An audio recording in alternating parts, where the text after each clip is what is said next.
ছিলাম এগিয়ে আসি। রব্বুল আলামিন যুগে যুগে নবী ও রাসূলগণকে পৃথিবীর মধ্যে পাঠিয়েছেন, সাথে সাথে বিভিন্ন কিতাবও নাজিল করেছেন, ঠিক কিনা? এর কারণ কি জানার দরকার আছে না নাই?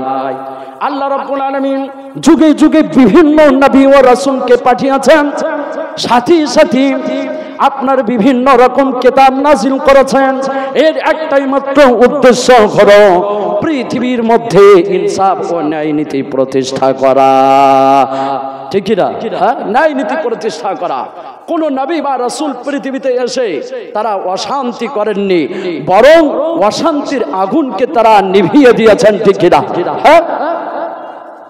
আমার আপনার নবীকে মহান রব্বুল আলামিন কয়েকটা কাজ দিয়া পৃথিবীর জমিনে পাঠাইছেন। চারটা কাজ দিয়া আল্লাহ রাব্বুল আলামিন নবী মুহাম্মদুর রাসূলুল্লাহকে এই পৃথিবীর মধ্যে পাঠিয়েছেন। ওই চারটা কাজ কি কি? এক নম্বরে আল্লাহ রাব্বুল আলামিন বললেন কোরআনে কারীম তেলাওয়াত করা, এক নম্বর কাজ। দ্বিতীয় নম্বর কাজ কি? দ্বিতীয় নম্বর কাজ হলো মানুষের অন্তরকে, মানুষের দিলকে পরিষ্কার করা, মানুষের অন্তরকে সাফ করা, দ্বিতীয় নম্বর কাজ। তৃতীয় নম্বর কাজ হলো কি? তৃতীয় নম্বর কাজ হলো কোরআনে কারীম শিক্ষা দেওয়া। রাসূল যেদিন আসতেন তাহলে আমি আপনি কোরআন কারীম শিখতে পারতাম কি? হ্যাঁ, শিখতে পারতাম? পারতাম না। চতুর্থ নম্বর কাজ হাদিস ও সুন্নাহ শিক্ষা দেওয়া। এই চারটা কাজ দিয়া আল্লাহ রাব্বুল আলামিন নবী মুহাম্মদুর রাসূলুল্লাহকে আমার আপনার কাছে পাঠাইছেন। আল্লাহ রাব্বুল আলামিন বলেন, ও আমার বান্দা বান্দি শোনো, আমি রব্বুল আলামিন তোমাদের কাছে নবী মুহাম্মদুর রাসূলুল্লাহকে পাঠাইয়া তোমাদের উপর অনুগ্রহ করেছি। এ শ্রেষ্ঠ নবীকে, যে নবীর উম্মত হওয়ার জন্য অন্যান্য নবীগণ আফসোস করেছিলেন, ঠিক কিনা? হ্যাঁ, সেই নবীর উম্মত আল্লাহ আমার আপনাকে বানাইছেন। তাহলে আমি আপনি কতটা সৌভাগ্যবান বুঝতে পারছেন তো? এই শ্রেষ্ঠ নবীকে শ্রেষ্ঠ উপহার হিসাবে মহান রব্বুল আলামিনের পক্ষ থেকে আমি আপনি এই শ্রেষ্ঠ নবীকে পেয়েছি। তাই শুকরিয়া স্বরূপ আরেকবার সবাই পড়ি, আমার সাথে সাথে পড়েন আলহামদুলিল্লাহি রাব্বিল আলামিন। আল্লাহ রাব্বুল আলামিন বলেন, ও আমার বান্দা বান্দি শোনো, আমি রাসূলুল্লাহকে গোটা জগতের জন্য রহমত স্বরূপ পাঠিয়ে দিয়েছি। আল্লাহ রাব্বুল আলামিন সূরা আম্বিয়ার মধ্যে ঘোষণা করলেন, ওয়া মা আরসালনাকা ইল্লা রাহমাতাল লিল আলামিন। চিৎকার দিয়ে কোন সুবহানাল্লাহ। আল্লাহ রাব্বুল আলামিন বলেন, হাবিব আপনাকে আমি গোটা জগতের জন্য রহমত স্বরূপ পাঠিয়ে দিয়েছি। বলেন তো গোটা জগতের মধ্যে খালি কি মুসলমান আছে নাকি? খালি মুসলমান আছে কি? হ্যাঁ, গোটা পৃথিবীর মধ্যে খালি তো মুসলমান নাই। মুসলমান রয়েছে, বেঈমান, কাফের, মুশরিক, মুনাফিক সবাই আছে, ঠিক না? তাহলে সবার জন্য মহান রব্বুল আলামিন বিশ্বনবী সাল্লাল্লাহু আলাইহি ওয়াসাল্লামকে রহমত স্বরূপ পাঠিয়েছেন। এখন সবার জন্য কিভাবে রহমত, এটা আমাদের জানার দরকার আছে না নাই? দরুদ শরীফ আল্লাহুম্মা সাল্লি আলা সাইয়্যিদিনা মাওলানা মুহাম্মদ ওয়া আলা আলি সাইয়্যিদিনা মাওলানা মুহাম্মদ। মুঝকো পিলা দে, मुझको पिला दे इश्क की जाम, तो आका और मैं हूँ गुलाम। बोलूं ना सुभान अल्लाह। मुझको पिला दे इश्क की जाम, तो आका और मैं हूँ गुलाम। रब की दुलार तुम ही तो हो, सबके सहारे तुम ही तो हो। आए नबी जितने दुनिया में सबसे प्यारे तुम ही तो हो। अल्लाहुम्मा दरूद इब्राहिम अल्लाहुम्मा सल्ली अला मुहम्मद व अला आलि मुहम्मद कमा सल्लैता अला इब्राहिम व अला आलि इब्राहिम इन्नका हमीदुम मजीद। अल्लाहुम्मा बारिक अला मुहम्मद व अला आलि मुहम्मद कमा बारकता अला इब्राहिम व अला आलि इब्राहिम इन्नका हमीदुम मजीद। যে কথা বলছিলাম, আমার আপনার নবী গোটা জগতের জন্য রহমত কিভাবে, এই আয়াতের তাফসীরে ইমাম তাবারী তাফসীরে তাবারীর মধ্যে লেখেন, ইন্নাল্লাহা আরসালা রাসূলাহু মুহাম্মাদান সাল্লাল্লাহু আলাইহি ওয়াসাল্লাম لجميع عالم المؤمنين والكافرين। চিৎকার দিয়ে বলেন আল্লাহু আকবার। ইমাম তাবারী তাফসীরে তাবারীর মধ্যে লেখেন, নবী মুহাম্মদুর রাসূলুল্লাহ সাল্লাল্লাহু আলাইহি ওয়াসাল্লামকে আল্লাহ রাব্বুল আলামিন গোটা পৃথিবীর মুমিন আর বেঈমান সবার জন্য রহমত স্বরূপ পাঠিয়েছেন। চিৎকার দিয়ে কোন সুবহানাল্লাহ। মুমিনদের জন্য রহমত কিভাবে আর কাফিরদের জন্য রহমত কিভাবে জানার দরকার আছে না নাই? মুমিনদের জন্য রহমত কিভাবে? ফাআম্মা মুমিনুনা ফাকাদ হাদাল্লাহু বিহি। চিৎকার দিয়ে কোন সুবহানাল্লাহ। এই নবীর কারণে আল্লাহ পাক আল্লাহ তাআলা রব্বুল আলামিন হাদাল্লাহু বিহি আমাকে আপনাকে হিদায়াত দান করেছেন। এই নবীর কারণে আল্লাহ পাক আমাকে আপনাকে সঠিক রাস্তা দেখাইছেন। তারপরে ইমাম তাবারী কি লিখছেন শুনেন। ইমাম তাবারী বলছেন, وأدخله بإيمانه وبالعمل بما جاء به من عند الله الجنة। চিৎকার দিয়ে কোন সুবহানাল্লাহ। এই রাসূলের উপর বিশ্বাস করার কারণে এবং রাসূল আল্লাহর পক্ষ থেকে যে বিধান তথা কোরআন, কোন বিধান? কোরআন। এই কোরআন আল্লাহর পক্ষ থেকে যে বিধান, সেই বিধানটা হচ্ছে কি আল কোরআন। ঠিক কিনা? এই কোরআনের উপরে আমল করার কারণে আল্লাহ পাক আমাকে আপনাকে জান্নাতের মেহমান বানায় না। তো বলেন যে রাসূলের কারণে আল্লাহ পাক আমাকে আপনাকে হিদায়াত দান করেছেন, সঠিক রাস্তা দেখাইছেন। এ রাসূলকে বিশ্বাস করার কারণে আর রাসূল আল্লাহর পক্ষ থেকে যে বিধান তথা কোরআন নিয়ে এসেছেন, এ কোরআনের উপর আমল করার কারণে আল্লাহ পাক আমাকে আপনাকে জান্নাতের মেহমান বানায় নেন। বলেন এ রাসূল আমার আপনার জন্য রহমত হয় কিনা? তাহলে মুমিনদের জন্য রহমত কিভাবে বুঝে নিয়েছি, কাফেরদের জন্য রহমত কিভাবে? وأما كافرهم فقد دفع عنه آجلا بلاء الذي كان ينزل من أمم المكذبات رسلنا من قبل। আমার আপনার নবী বলেন, আমার আপনার নবীর পূর্বে আল্লাহ পাক আল্লাহ তাআলা রব্বুল আলামিন যত নবী ও রাসূলগণকে পৃথিবীর মধ্যে পাঠিয়েছিলেন, আমার আপনার নবীর পূর্বে অনেক নবী এসেছেন কি আসেন নাই? নবী ও রাসূল এসেছেন তো? জবাব দেন, এদিকে লক্ষ্য করবেন না। ও ওর কাজ করবে, আপনারা আপনাদের কাজ করেন। ও ওর কাজ করতেই থাকবে, আমাদের কাজ আমাদের করতে হবে, ঠিক না? হ্যাঁ, কথাগুলো ভালো করে শুনবেন। কোরআন ও হাদিস, কোরআন ও হাদিস পাশাপাশি রেখে বয়ান হচ্ছে, কিন্তু আমি কিন্তু কোরআন হাদিসের বাহিরে যাচ্ছি না, বুঝতে পেরেছেন? আমার আপনার নবীর পূর্বে যত নবী ও রাসূলগণকে আল্লাহ রাব্বুল আলামিন পৃথিবীর মধ্যে পাঠিয়েছিলেন, সমস্ত নবী ও রাসূলগণকে দারুণত স্বীকার করার কারণে সমস্ত কাফেরদেরকে আল্লাহ সমূলে ধ্বংস করে দিয়েছিলেন, ঠিক না? নগদ আযাব দিয়ে সমস্ত কাফের বেঈমান মুশরিকদেরকে আল্লাহ ধ্বংস করে দিয়েছিলেন, হ্যাঁ কিনা? নবী মূসা আলাইহিস সালামের ঘটনার দিকে একটু খেয়াল করেন।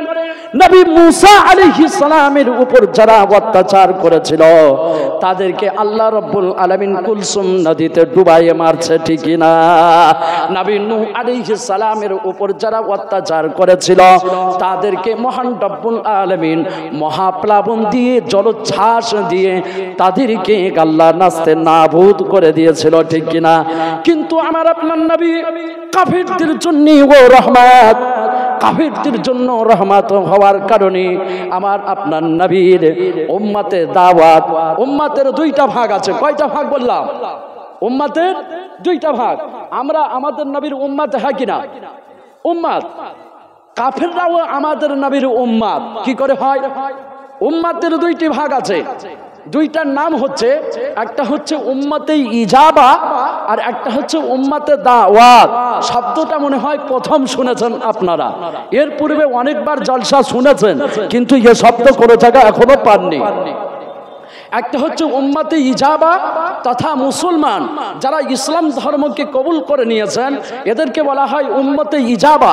আমরা হলাম উম্মতে ইজাবা।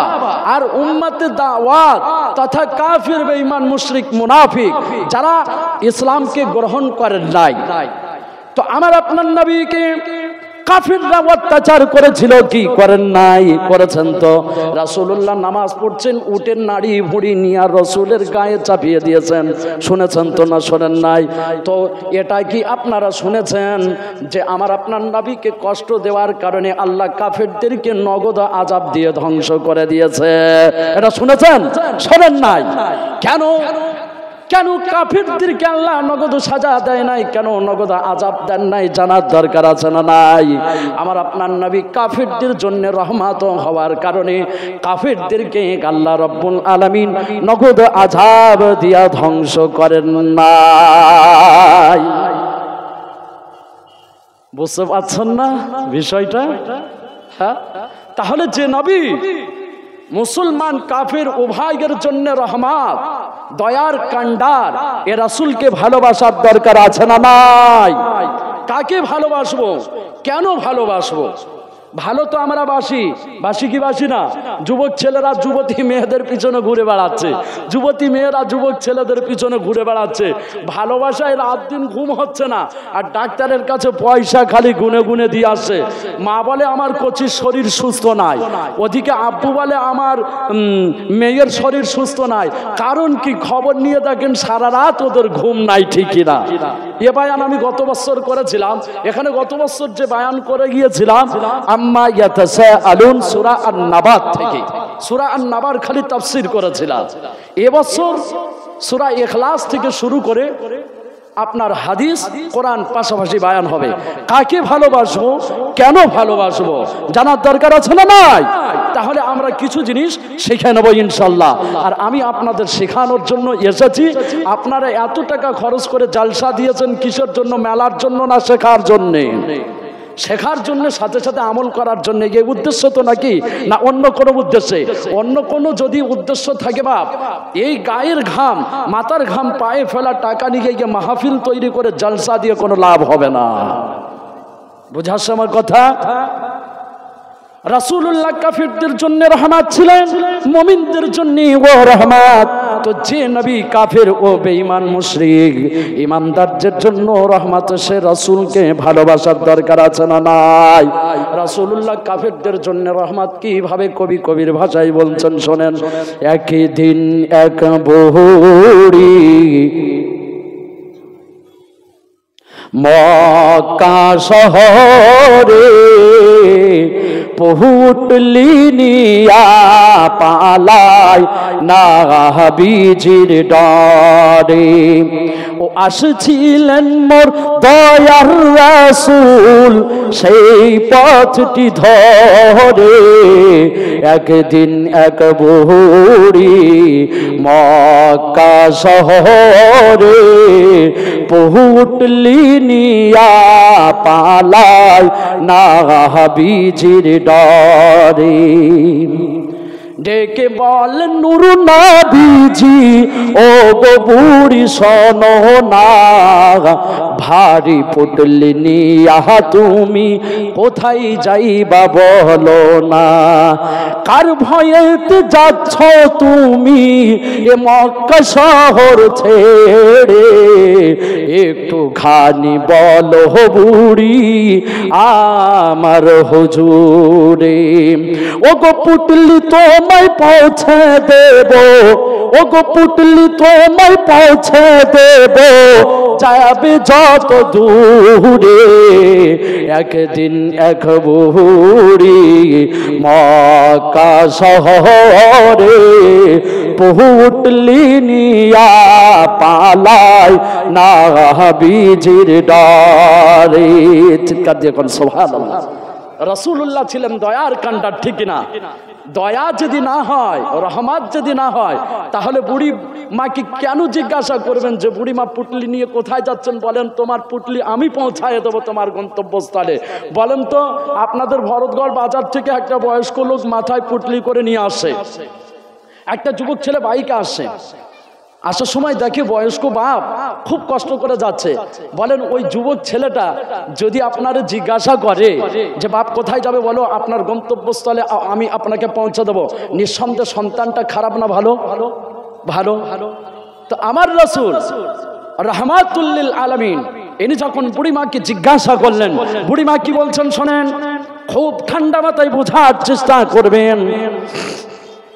তখন গো বুড়ি আমার দয়ার নবীর কাছে বলতে থাকে কেন সে শহর ছেড়ে যাচ্ছে। বুড়ি বলছে শোনো বাবা, মুহাম্মদ নামেতে এক নবী এসেছে হে ঠাই, যাকে সে পায় কলমা পড়ায় আর মুসলমান বানাই। ও গো তাই তো আমি যেতেছি গো, ও গো তাই তো আমি যেতেছি গো এ মক্কা শহর ছেড়ে, একদিন এক বুড়ি মক্কা শহরে পুটলি নিয়া পালায় নবীজির ডরে। কেন বুড়িমা পালাচ্ছে বুঝতে পেরেছেন তো? কালেমার দাওয়াত আল্লাহর রাসূল দিচ্ছেন, উনি ঈমান গ্রহণ করবেন না, ঈমান কবুল করবেন না, এ ভয়ে চলে যাচ্ছে। তখন আমার দয়ার রাসূল পুটলি নিয়া মাথায় চলেন বুড়ির সাথে সাথে, যাবে বুড়ি যেথায়। কিছু দূর ওই গিয়ে বলে বুড়ি থামো বাবা হে থাই, এসে গেছি অনেক দূরে আর যাব কোথায়। আবার রাসূল তখন জিজ্ঞাসা করছেন কেন বুড়িমা আর কেন দূরে যাবে না? বুড়ি বুঝতে পারেনি যে ওনার সঙ্গে নবী মুহাম্মদুর রাসূলুল্লাহ যাচ্ছেন, উনি বুঝতে পারেননি। বুড়ি তখন কি বলছে শোনেন, বুড়ি বলে আসতে পারবে না মুহাম্মদ, আসতে পারবে না মুহাম্মদ আর এত দূরে, একদিন এক বুড়ি মক্কা শহরে পুটলি নিয়া পালায় নবীজির ডরে। রাসূল তখন কি বলছেন?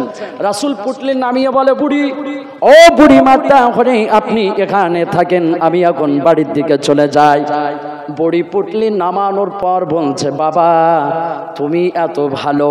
পুটলি নামিয়ে বলে, বুড়ি তুমি এত ভালো। চিৎকার দেখুন সুবহানাল্লাহ।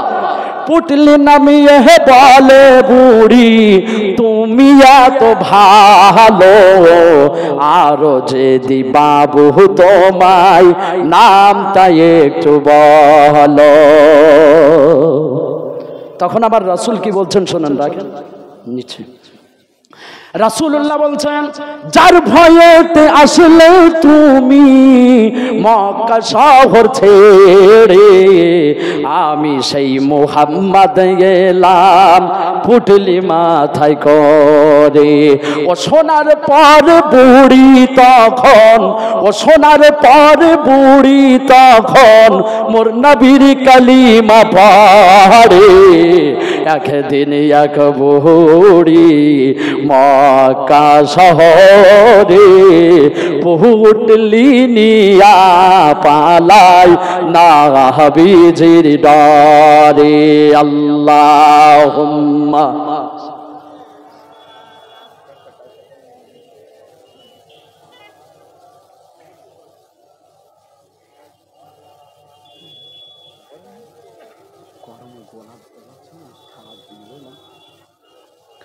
ব্যাপার বুঝতে পেরেছেন?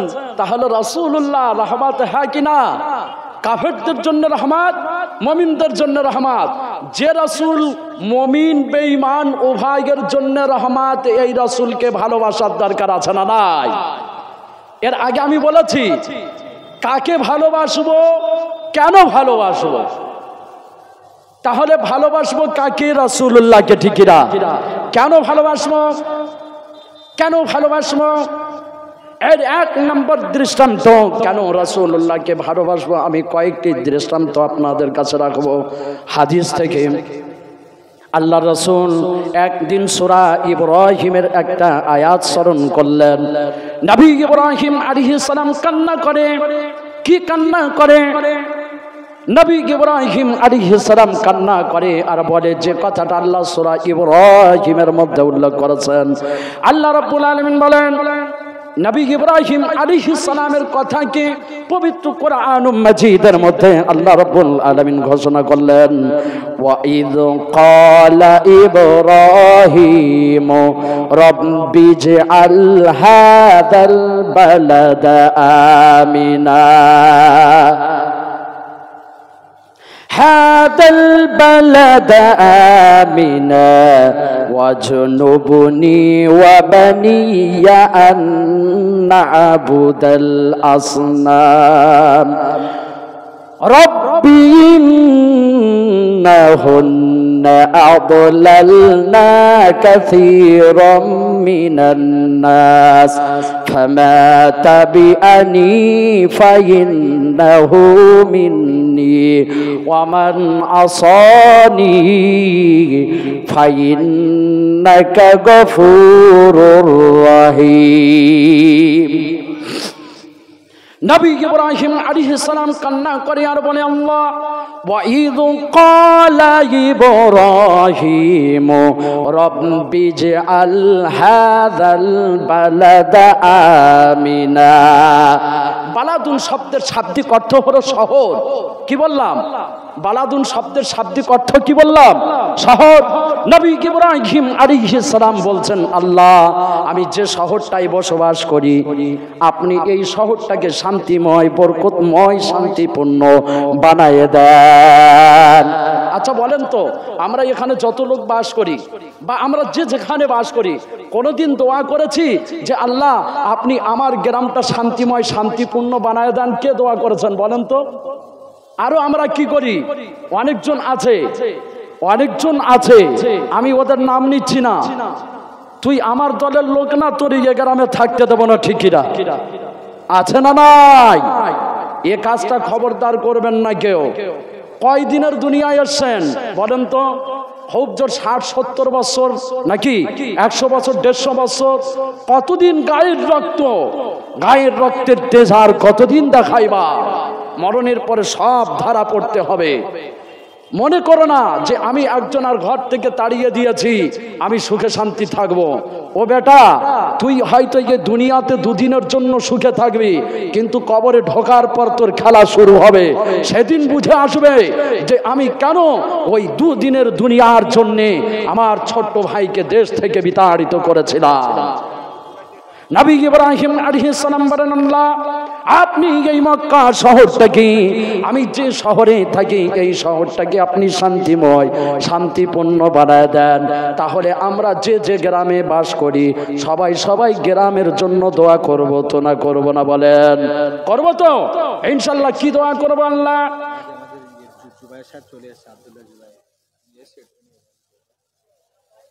আমি সময় পাবো তো, আমার সময় দিতে হবে কিন্তু না তো